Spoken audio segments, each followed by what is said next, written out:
A large part of the Michigan experience is the living history, and a huge part of the living history is the reenactors, from the soldiers to the senators. And here with me is Senator Jacob Howard. David Tennis, thank you for being with us. But I want to talk to you as David because I want to get some of the cute stories that you've been telling me. For instance, the cards. Could you tell us about the playing of the cards? Okay.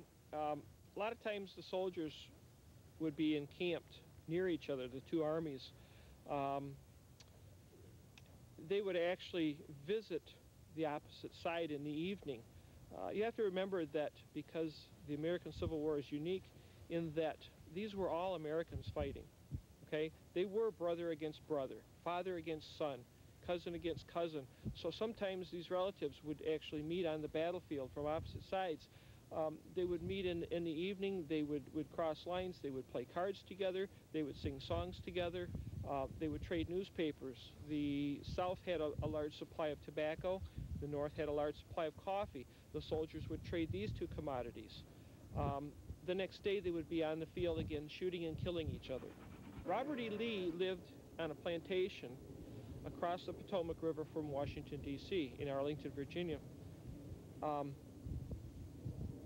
At the beginning of the Civil War, Mr. Lee was asked if he would be the commanding general of the Union troops, and he had to say no because he had to go with his state of Virginia, and they seceded and left the Union.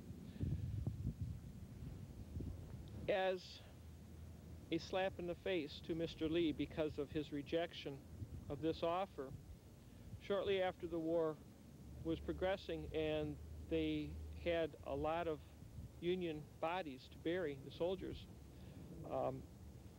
Quartermaster General Meigs was asked to come up with a spot to form a national cemetery.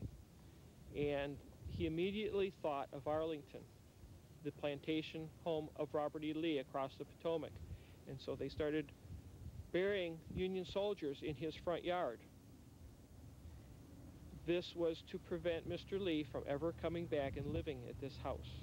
And now we have Arlington National Cemetery there today.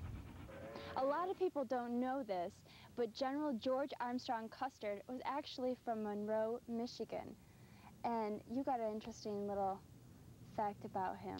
He was a general in the cavalry of the Union Army during the Civil War, and one of his friends, who he had gone to West Point with previous to the war, was getting married. Well, his friend happened to be a Confederate, and they were close together at one time, and he was invited to the wedding.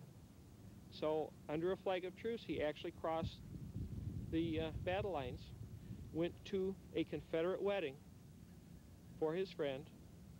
At the end of the wedding, he came back to his lines. The next day, they were fighting each other. Another interesting thing about the Civil War is that before Gettysburg, all the regiments and everything were referred to as Michigan and whatever state they were from. But after Gettysburg...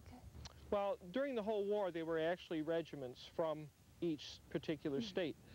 Prior to the Civil War, there was more of a state sovereignty idea of the country.